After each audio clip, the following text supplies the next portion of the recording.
Mumbai crime branch की गिरफ्त में छोटा राजन का फाइनेंस हैंडलर रखता था काली कमाई का हिसाब किताब।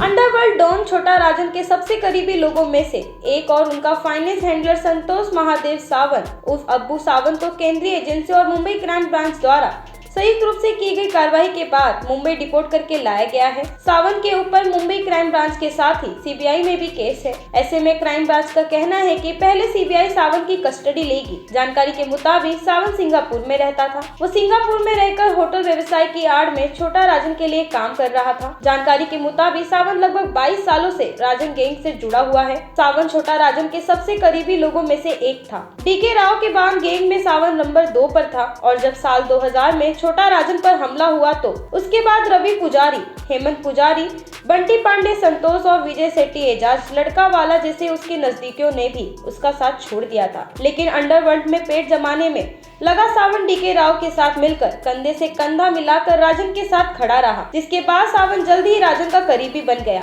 छोटा राजन की काली कमाई का हिसाब किताब देखता था सावंत। डीके राव के पास गैंग से जुड़े अपराधों की एक्टिविटी को अंजाम देने का काम था, तो वहीं सावंत राजन की काली कमाई का हिसाब किताब देखने लगा। दरअसल सावंत के पिता रियल एस्टेट में थे, जिस कारण उसकी प्रॉपर्टी को लेकर अच्छी खासी समझ थी। उसने राजन कंपनी की प्रॉपर्टी डीलिंग और फाइनेंस को पूरी तरह टेक ओवर कर लिया था। साल 2000 में उसके प्रत्यार्पण को लेकर कागजी कार्रवाई की शुरुआत हुई। उसके खिलाफ रेड कॉर्नर नोटिस भी था। ऐसे में दशक भर की मेहनत के बाद उसे डिपोर्ट किया गया है। उसके ऊपर मुख्य तौर पर धमकी वसूली जैसे आरोप हैं और मकोका के तहत भी केस है। मुंबई सहित देश में टारगेट सेट करना, उनसे संपर्क कर धमकी और वसूली करना, प्रोटेक्शन मनी के नाम पर, ये सब सावंत के ही जिम्मे था। गैंग के लोगों के पकड़े जाने पर जमानत के इंतजाम करना, राजन के इन्वेस्टमेंट को हैंडल करना भी सावंत के ही पास था। क्राइम ब्रांच के मुताबिक दिल्ली में लैंड करते ही सावंत को सीबीआई ने कस्टडी में ले लिया है।